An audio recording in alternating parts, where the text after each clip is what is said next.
a really long lag before it actually starts, but it started on my end, so maybe it started on yours as well. We're all good. Cool. Good. Well, I'll possibly edit this out or just make us look really cool on YouTube and like not edit it at all. Hello and welcome to the all new, all different #1 comics podcast bonus episode. That's right. Tonight we are covering Cullen Bunn's The Midnite Show #1 from Dark Horse Comics. But that aside, I'm Dan. That's Nick. What's up, Nick? How the hell are you? Doing good. Having a week. Having a weekend. We're doing it. Yeah, for sure. We're coming up on the weekend, Friday night. I mean, I guess it's already Saturday morning for you and for me, and Friday night for you. But yeah, Yep.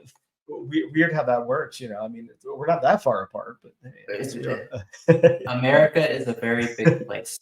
Yeah, very true. But yeah, look, we're talking about a Dark Horse book, which is kind of exciting, and we get to talk about Dark Horse like all that much. Like, I'm trying to think of the last time we even had a Dark Horse book on the podcast. I know we've done one, but I don't know. It's not very often that it happens. But Cullen Bunn, it's very often that it happens. I think he's our most reviewed comic book writer so far. Do you have much of a history with Cullen Bunn? Like, are you like a big fan? Is there anything of his that you're like really, really into? Or one of the comics that got me back into comics back in like, I don't know, like 6, 7, 8 years ago was Deadpool killed the Marvel Universe. So that was that when I read that and I got like the small trade paperback of it, it like changed the way I looked at things. I was like, this is insane. The whole thing. I was like, everyone's dying. Yep. Everyone's dead. What's going on? And that his whole Deadpool run. He's done some Venom stuff. Yep. He did Deadpool kills Deadpool versus Carnage, which was okay, but still, I was like, I'm a fan of Carnage. I'm a fan of Deadpool, so it was right up my alley. But Cullen Bunn, he never misses really for me. No, Cullen Bunn, like I think I talked about it before. I don't know what it was on, but Bone Parish. I don't know if you've read that book or not. I think it came out in like 2018, Boom Studios book. Just so phenomenal. Like Bone Parish is such a cool book. It's almost like I can't remember every detail down to the letter because it's been a while since I've read it, but it's basically like you take the ashes of the dead and then like snort them and like it like gets you this crazy high and everything, and everybody's all addicted to it or whatever. I don't know. Such a weird, cool book. It's just really brutal and really, really awesome. And that's kind of like, Cullen Bunn's like creator owned stuff, the stuff that he comes up with on his own, like that. Dark Arc, Regression, like just some out there stuff. Harrow County that he did with Tyler Crook, like just I love that stuff, and I love the stuff that he does for DC and Marvel as well. But yeah, just man, such a cool creator. That Bone Parish really awesome stuff. That book sounds kind of like How High. Did he get that from Method Man and Red Man? Have you ever seen that movie? I've never seen them. Wait, what's it called? How High? So How High? Yes, I have seen that. Yes. So it's when they're at a university and they smoke their dead friend's ashes because he's smart and he gives them answers to tests. Yes. God, yeah, it's been a long while. Yeah, that's a hilarious movie. I completely forgot all about that. What concept, right? Cullen Bunn totally took that from them. That was the case. It's got to be. I don't know. It goes into some other areas, but yeah, I think from what I remember, that's like the gist of the book. Unless I'm, it's definitely like they're grinding down the bones and snorting them or something. Yeah, it's something. That's really cool. Yeah, really cool book. Really interesting. But yeah, Cullen Bunn also, had a pretty long run on some different X-Men stuff, X-Men Blue, Uncanny X-Men for a little bit.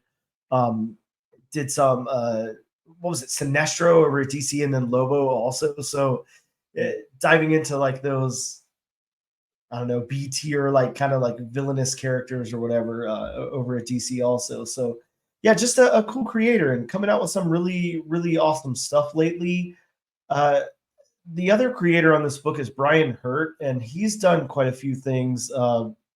He worked on the Six Gun for Oni Press with Cullen Bunn, and then a really cool book that I think is pretty amazing. He did a book called Hard Time over at DC with Steve Gerber. So you get to work with Steve Gerber. That's pretty awesome. That's phenomenal. Like I can't imagine being able to work with Steve Gerber on something. And then Queen and Country and The Damned, just did some stuff all over the place. Also, Manor Black, if you remember that, same creative team there from Manor Black, because Cullen Bunn was on that as well. But yeah, just a pretty cool creative team here. I would like to go into the synopsis really quick from Dark Horse's site. It's not too long, so I'll go into that. And like usual, I didn't write up any synopsis or anything. We'll just go into the book after that. But from Dark Horse's site, from the creators of The Sixth Gun and Manor of Black, comes this new supernatural horror series about monsters of the silver screen coming to life and wreaking havoc on a small town. Basil Saxon is a legend among horror fans. Over 50 years ago, he vanished during a freak accident on the set of the film that would have been his masterpiece. The cursed film, God of Monsters, was never completed and has never been seen. But when a film festival shows footage from the long lost movie, classic horror monsters manifest to wreak havoc and terror on the unsuspecting populace. A ragtag group of misfits must band together to stop the most famous creatures of all time and send them back to the realm of celluloid nightmares.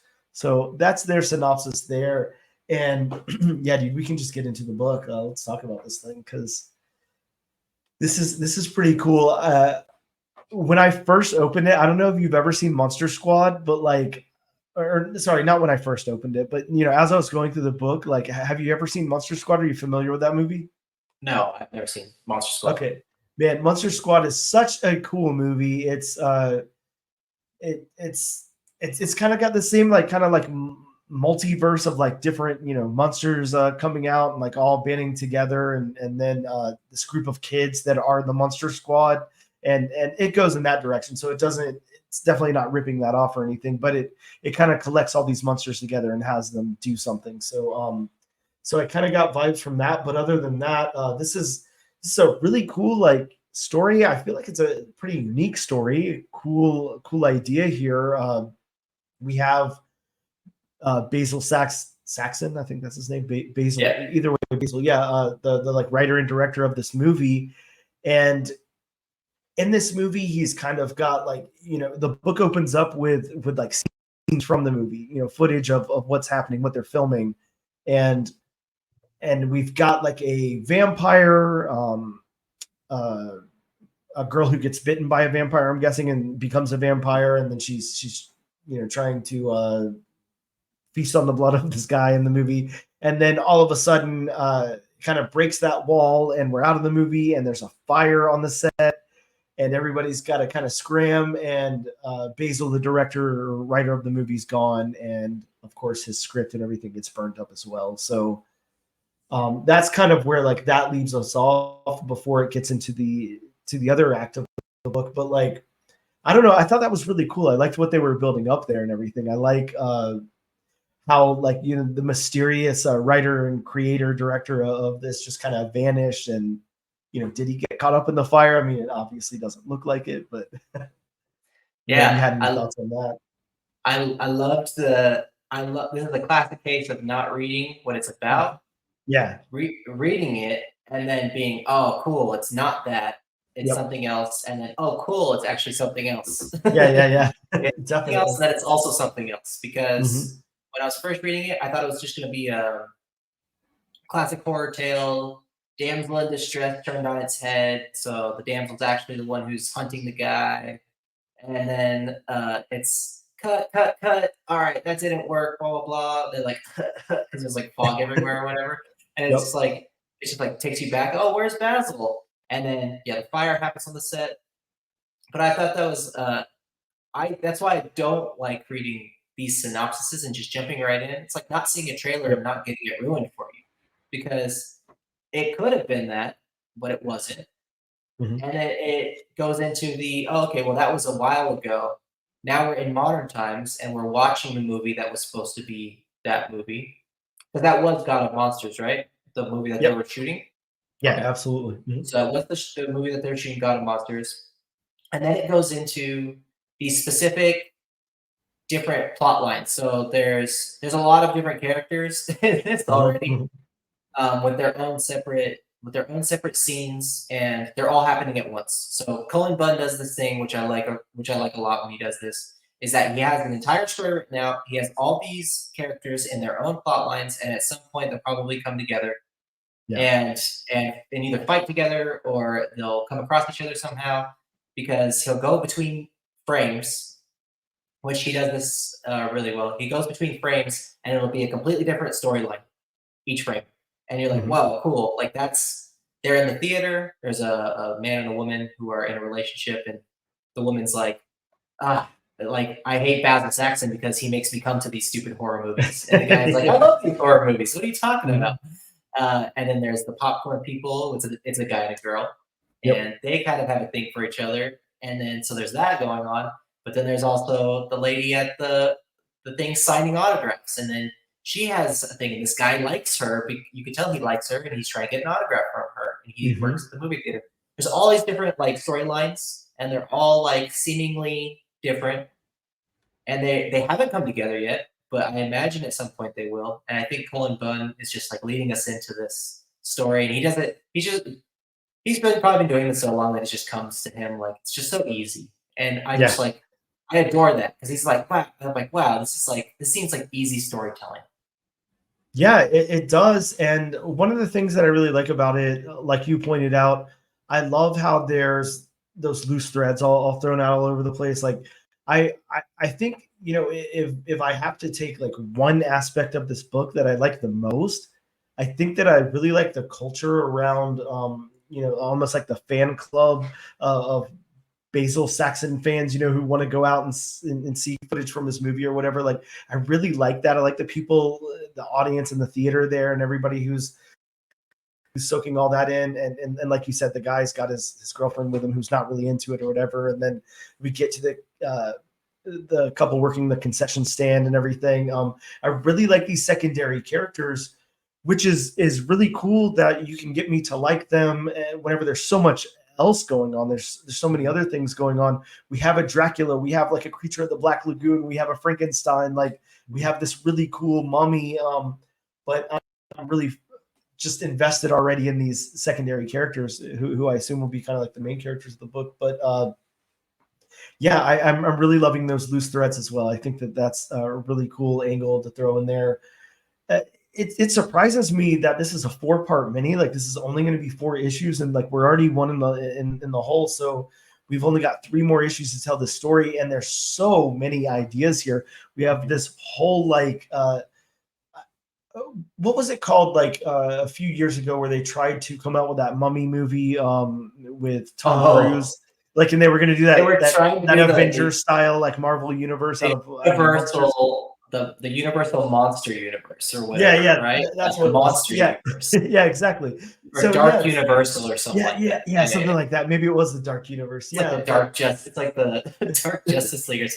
Like it's just so like, why? What are you doing? Yeah, And then it didn't yeah. happen. Which I was like, good. Why are you doing that? I know. Yeah, please That don't. doesn't make any sense. Not at all. Unless you're gonna do it like this, you know what I mean? Yeah, Where it's so like cool here. Yeah. Mhm. Yeah, I like it here in this form, in book form or whatever, in comic book. It's really cool. I don't know. I can't say enough good stuff about that, but I really like the fact that, you know, look, if it was like me writing it or something, I think that I would think, okay, I've got 4 issues. Like, let me really focus on one of these monsters and then bring in the next one in the next book or whatever. But no, he gives them all equal time here. We just have like a couple of pages or maybe a page or a few panels of each one. I when I think of the Frankenstein one, I think it's just maybe like a single page, maybe like 3 or 4 panels on that page of the Frankenstein monster. Same thing with the mummy. I really like the mummy a lot. I'm really loving the character design of that mummy, by the way, and I love the way that the kids that encounter the mummy are walking in that convenience store and see all this sand. It's reminding me of something, and I can't quite pinpoint what, but I really love it. It feels so familiar to me. Yeah, I feel like I honestly feel like a kid reading this. Like it's just so Yeah, exactly. it's so vivid and it's so like reminiscent of when I was growing up, like reading Goosebumps books and Yes, yes. reading just cool horror stuff and like watching like those horror cartoons. that it just like brought me back to that. And he the art with by it's Brian Hurt. Is that Brian who it Hurt, yeah. is? Brian Yep. Hurt. Brian Hurt's art, like he just knows how to draw each of these characters to exactly how they're supposed to be. The Yeah. mummy, the is it the mummy or the pharaoh? It was the guy with the he has Yeah, like I the was just dog gonna call head or him a mummy. I'm not sure if so the he might be mummy is more like very important. Yeah. commanding. He has these dogs next to him, and he has the staff, and he has his hand Yeah. out. And it's just like he's very commanding, like he's a king. You have Dracula who's brooding in the background, like he's like Mhm. of the shadows. You have the swamp guy who's like underneath the lake, and he jumps up and bites the guy's face off. Yep. Like so cool, and he's just like a gross creature from the lagoon, you know. And then Mhm. you have Frankenstein, who just seems like a scientist who's just like, "Where are my things? What's Uh-huh. going on? Like, Yep. who are you?" And he just like snaps a guy's neck, and he just like it's like, "Whoa!" All these characters are written exactly like how you want them to be written, and they look exactly how you thought they were like back when you were a kid. You're like, this is exactly what I was picturing in my mind when I think of these characters. It's so cool. And the thing that you're talking about with the Basil Saxon thing, I want to go back to that. It would Yeah. be like if Quentin Tarantino was writing his last movie and then he died or he Yep. passed away. And you're like, there would be such a huge cult following to go see that movie Oh, and to yeah. be like, I'm in the theater for that because Mhm. we all grew up watching well, I don't know if you did, but most people I know are like so it's a cult following. They're Yeah, so sure. into every Quentin Tarantino movie that comes out. Hey, Mhm. did you see this that came out? Quentin Tarantino, Once Upon a Time in Hollywood. Did you see this? Did you see that? And like it doesn't matter if it's good or bad because it's a Quentin Tarantino film. You need to go Yep. see it, you know? And I feel like it would be just like that. Yeah, absolutely. And yeah, you could kind of attribute that to a lot of different filmmakers who have like that kind of cult following. Like I'm a really big Kevin Smith fan. I'll go watch any Mhm. Kevin Smith thing. I remember going to an empty theater to watch what was it? Well, now I can't even remember the name of it. Not Tusk, but whatever came after that. But yeah, yeah, I can't think of it off Yeah, the I'm top of trying my to head. think. What was Yeah, it? it was like the really wacky one with his daughter played one of Oh, the main cast in it. I can't remember the name of that thing, and like but Johnny Depp's daughter was in it too, yeah, or yeah, they were Lily both in it. Rose Depp was in it. Yep, I yeah, they were think like the main okay. Yeah, characters. yeah. Yep. Yeah, either way, whatever the hell that was called, but yeah, you have like whether it's like a really big director or somebody yeah, you're gonna go see that, especially if it has something around it, and this has this cool aura around it because he's this master, horror storyteller, and that fits the vibe of him, disappearing or dying or whatever on set, and then coming out with this masterpiece movie that everybody wants to go see. So yeah, I think that that's a really cool angle for Cullen Bunn to go with here. And then, like you said, that the character design, I think that when I first looked at this, and I wasn't too familiar with Brian Hurt by name. Of course, I know his material. I've read Men Are Black and The Sixth Gun, but I was thinking, okay, this is like a little cartoony. This is a little safe. This is going to be like kind of fun, like goofy horror or whatever. No, then it gets a little brutal. Then that dog, like the mummy's dog attacks. Then the Frankenstein just knocks that dude's head straight off his body, decapitates him right there. It gets a little brutal. I mean, it's not super gory or anything, but it's very brutal, and it's a cool tone for this book, and then like a cool juxtaposition, I think, of the art and storytelling. And you're like, okay, no, this is like a little serious, actually. Like, there's some shit going on here. Yeah, and as a horror fan, and I'm always trying to get I hope she's listening to me in the other room. I hope I'm always trying to get her to watch horror movies, and she doesn't Mhm. care about horror movies at all. Yep. But like we watched Saw the other day. Okay. We're gonna watch another What horror you movie. go watch Saw 10 or X or whatever it is, or So I'm telling her like Saw X got a lot of good reviews. Maybe we yeah. should go watch it, you know? And Uh-huh. like I heard it was good, and I Yep. heard you don't need to watch any of the other Saws. So hopefully we'll go see that. I'm really interested in seeing that, even though I haven't seen one since Saw 3 or 4. But Mhm. I just love horror movies, and this could not have come at a better time when I'm like, not only do I love the horror aspect and it's Halloween, but like that nostalgia of it, where it's like, man, if only Universal could have done like something like this Yeah, with the exactly. mummy, or something like that. Like, just have Hmm. Cullen Bunn write your scripts. Like, I Yeah. don't like, just please, let's get some of this stuff in there. You know, Yeah, it'd be I such a mean, good movie. this would be a perfect movie. This would be so cool, and I agree with you. Maybe sometimes scope is like a big thing, and writing scripts or whatever, all of that. Of course, everybody since the MCU came out is chasing that same MCU template, the dollars that come with that, the audience that comes with the MCU and everything. But like, it's not going to happen. Like it happened with that. It's not going to happen with everything else. I mean, look how many times now DC has tried to do their own MCU, and it's not going to happen. Like I don't care who you have there. James Gunn isn't going to make it happen, in my opinion. There's no one that's going to make that happen. It's just not going to happen. But something like this, take a single thing. Don't worry about making 5, 10, 15 movies out of it. Take a thing and make it really good. Mhm. Put your characters in there, make a good, compelling story like what we're reading here on the page, and then expand from there. That's, I think, what a lot of people are missing. A lot of times, and this is obviously going in a different direction than what we're talking about, which is fine. But just to point that out, the MCU wasn't founded because they thought, all right, we'll put out this Iron Man movie, everyone will love it, it will make millions and trillions of dollars, and then we will be able to make this and this and an Avengers and then this. Like, they weren't planning all of that. They were just like, let's start small, let's make it good and see what we can do and grow from there. I think a Yeah, lot of people forget that part of things. yeah. Let's cast the perfect Tony Stark. Like, Yeah, literally, exactly. like let's cast someone who would be a douchebag Yep. and charming, Yep. but like can act like a genius and can do action scenes. Like, that's Yep. exactly what they did. And like, that was like, to me, perfect casting. And they were like, you know what? We're just gonna roll with this. He's charismatic, he's smart, he's funny, he's charming, he's a good looking guy, and he's in that age range. Let's go with that. And then let's just have a good Iron Man. Yep. And then if we make an Iron Man 2, cool. You know? Yep. And it's Yeah. just, but that movie could have Mhm. been I am Iron Man, and then end, and then okay, well, that was a good Marvel movie, and then done. Yeah. No more Iron Mans. Okay, I'm fine with that. You know what I mean? Exactly. We didn't have to, like, we didn't have to expand from there. Just it organically did, kind of.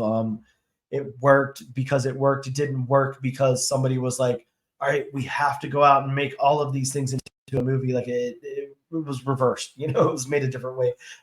And that's what I really like about this. It's like, yeah, you could, and this is a completely different medium. Obviously, this is not film. This is a comic book, so it's not like you're going to have, 5 different horror books and then tie them in this one or whatever. I mean, you could do something like that, but just the concept, the scope of this is really cool. It's really cool how we're going to take all of these monsters, put them in this book, have them come out into the real life or the real world. And then now it's these people in the real world's problem. So now they've got to figure out, something to do with it. Again, I love these threads that Colin Bunn is leaving hanging there, and we've got to figure out what's going on. And I'm guessing the ragtag group, that they were talking about in the solicit is, maybe it's some of those kids from the convenience store grouped together with some of the people in the theater and the concession stand people and the actress lady who's signing autographs and all of that. They'll obviously be like our little what was that, like Day of the Dead, like where the Yeah, the ragtag group was in the mall together and everything. Like, I'm yeah. just getting like those kind of vibes, and this is fantastic. I love this. Again, Nick, whenever you get time, whenever that is, I want you to go back and watch Monster Squad, because if you like this, I really think, I mean, it's like, a kid's movie from, like, I guess early 90s or late 80s or something. But yeah, definitely check it out because it's got vibes. But yeah, I love this a lot. I love the storytelling, and I love the way that this was done in this book. I don't know if we have anything else we want to say about what Cullen Bunn did here, or if we want to move along to the art and talk about that for a minute. We've already like said a couple of things, but please go ahead. Yeah, no, we could move straight onto the art because it's fantastic. I love Yeah, I love the way things are drawn. I love like when things don't need to be stylized or like too in detail. It's not. yeah, When things mhm, do need to be, it is. yeah, But actually, now that I'm looking, I'm scrolling through it right now, and I'm like, actually, everything's pretty detailed. yeah, Like it's actually really detailed. I love the panels. It goes well. Like you know me, I do it on online and I do the Kindle mhm, version of it. So I'll double click on it and it really flows really well when I'm like yeah, clicking on things and I'm going left and right. And I'm not seeing like things that might spoil it for me, like you said last time, which is nice. Like I didn't see that lady was going to turn into a vampire until I got to the panel where she turned into a vampire, which was really cool. yep, Um, but yeah, the art, especially like when you get me in. So one thing, the cover I didn't think did it justice. I'll say that. sure, yeah, I think the cover, maybe it was the coloring of the mhm, color that didn't really like make it stand out to me as much. But when you get right into the book, oh, the colors pop. Like the colors pop yeah, like really well. The art is really good. I, the, I always like look at panel outlines too, and I love how the panels in the beginning when it's the movie scenes, mhm, it's all 5 panel rectangles, and then when it cuts out of it, it deforms and it like shape shifts and it goes into like real life. I yep, loved that. I love that little like detail. It's just amazing to me that sometimes that people like think of things like that. Like I'm gonna make a movie like it would be movie scenes, and I'm just doing click, mhm, click, click, click. Um, and the pacing, I'll talk about the pacing. Pacing is really good. yeah, I very love good. those. I love those panels when there's no talking and you're just moving through scenes, and you're like, wow, like it's really giving us some time to breathe and figure out what's going on and showing us different environments and stuff like that. So yeah, art, pacing, panels, all A+ in my book. Yeah, I agree. Like, it doesn't leave me wanting more like anywhere in this book. Everything's pretty much knocking it out of the park. Like I'm going through and like you said, like at the beginning of that, you kind of led with there is a lot of detail throughout each one of these panels. There's a lot of room to breathe as well. A lot of times when we don't need a background, we just need like some fog or something coming up in the distance that's there. I'm open to the panels or the pages right now with the werewolf. Part of the God of Monsters movie scenes where the first decapitation happens before that second decapitation from Frankenstein, and yeah, there's just those colored panels with nothing happening, and almost these I can't say unfinished faces in the background or anything because they are finished, but there's a lot less detail focused on them.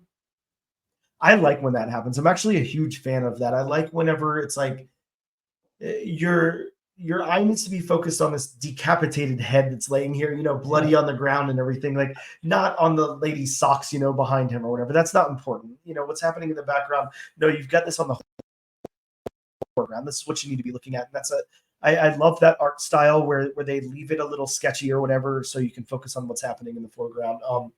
And then we flash over to the next page and the juxtaposition of that. I hate to continue to use the word juxtaposition, but I feel like there's a lot of that in this book, so I have to. But then we get over to the grocery store or the convenience store, Food Kingdom, I think it's called. I That love that the it's called Food Kingdom too, yeah, and it's super like the cool. mummy comes out and he's the king Yeah, of the Food Kingdom. Yeah, exactly. Yeah. And I mean that one's like sharp and there's so much detail. It's bright. There's so much going on, and it is juxtaposed against that dark, gloomy werewolf scene, from God of Monsters, and then up against this. So really, really cool. I like that a lot.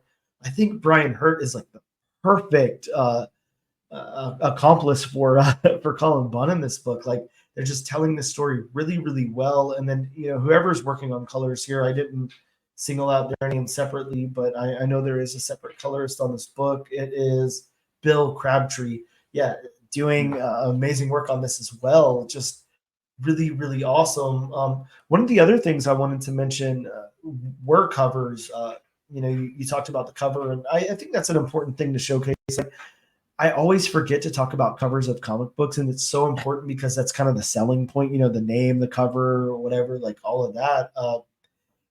This, I would say, the cover is probably the weakest part of this book to me because it doesn't do any justice for what's inside. Like, it is cool. I mean, you have basically like these zombies sitting there, like in an audience, presumably watching the movie, and you've got like the Dracula character up front there holding, like, opening the film cartridge or whatever you call that. Yeah. Um, it's, I mean, it's cool, but there's not, I don't know, there's just not much there. It just doesn't really stand out. And then while you were talking and you mentioned those covers, I looked at the other ones because I noticed that Francisco Francavilla did one of the covers, and I love Francisco Francavilla, really, really awesome artist. That one's a little weak too. Oh no, I haven't Yeah, seen it. Really? yeah, you should check it out. It's not the greatest Francisco Francavilla cover, but then I look at the B cover, and this one is by Dan Brierton. I'm going to say I probably butchered his name, but this one is just like a collection of all of the monsters here, and then some monsters that we don't even see in the book. So maybe some monsters that are coming up in later issues or whatever. And I think that this should have been the A cover. That If you could is find fantastic. I that, yeah, just isn't saw it so it. cool? That is so cool. I'm going to pick that up because Yeah. that is by far what, it's not even close, I don't think, because the original A cover, to Yeah. me, I saw it and I was like, it looks like a Blade ripoff a little bit. Yeah. To me, he kind of looks like Blade, Mhm. right? Yeah, I might be wrong.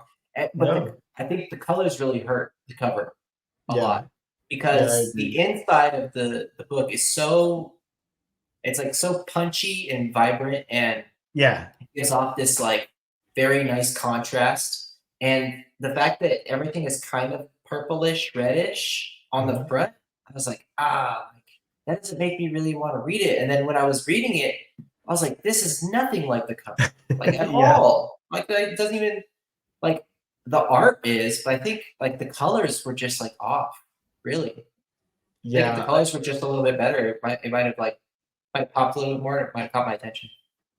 Yeah, and I mean, I have to say I love that B cover. I don't know, I'm not sure if that artist is like doing an homage to like I can't think of that time period, but I'm getting like Gold Key vibes, like Mm. Boris Karloff vibes or whatever, like 50s, 60s horror or something. That's just kind of what it's invoking for me, much more so than the A or the C cover. So yeah, I love that B cover. For all you guys out there in the audience, I would put up a slide of it or whatever, but I mean, I'm not that intense. I can't. Uh, I don't edit very well, so yeah, check that out though. Really, really cool B cover on that. Really awesome. So I look, like we the could. whole. I will say I like the B cover though because it means that we're gonna get more monsters, right? Yeah, It's exactly. Yeah. it I means feel more like a lot of monsters are these coming guys out. got to pop up. Yeah, absolutely, Yeah, 100%. Well, look, we could sit here and talk about how great this book is forever, because it's really, really good. I like it a lot, and it sounds like you do too. But yeah, just let's hit them with, do we plan on moving on to issue number 2? I vote yes. So we'll let you absolutely. know. Yeah, yeah, I can't wait Cullen for Bunn, this to you've come done it out. again. Yeah, again and again and again. And What Brian the Hurt. hell? I mean, they just work so well together. They've just been doing it Yeah, forever. They just know each other. It's just I just feel like it's, maybe I'm off, but it yeah. just seems like they're just flowing so well that they could just put out anything at this point. Exactly. Yeah, they work with, and that's something in comics and a lot of mediums that goes maybe not unnoticed, but we don't think about as much. Like a lot of times, stuff works because of the creative team there.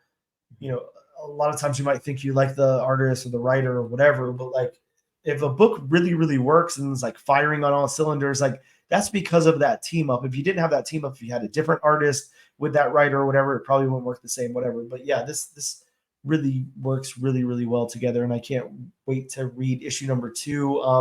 And it's coming out at a really perfect time, right now, like spooky season, Halloween time. So really cool. Yep. And I'm waiting for all the other issues to come out, and then when Halloween passes, I'll still be reading it. And I'll be like, Yeah, Halloween's still exactly. here. Yeah, we'll definitely be reading the wrap up for, I mean, I'm guessing like into like February or something, because I think it said the next issue comes out. And yeah, November 1st. Okay, so yeah, maybe January or something. This will wrap up, but yeah, really cool, and two big thumbs up from me and Nick both. So you guys definitely go check that out if you've not yet. Get it on your pool from your local comic book shop, and make sure you pick up issue number 2. But I think that is all from us, unless you have anything else you want to say, Nick. No, I hope everybody has a good weekend whenever this comes out, and I hope you enjoy your Saturday morning. Yeah. Yeah. Oh, yeah. I'm having it. Don't worry. I'm gonna go like watch some cartoons and eat some cereal now or something, I guess. But awesome. All right, man. Well, thanks, and we'll see you guys next time. And it will end.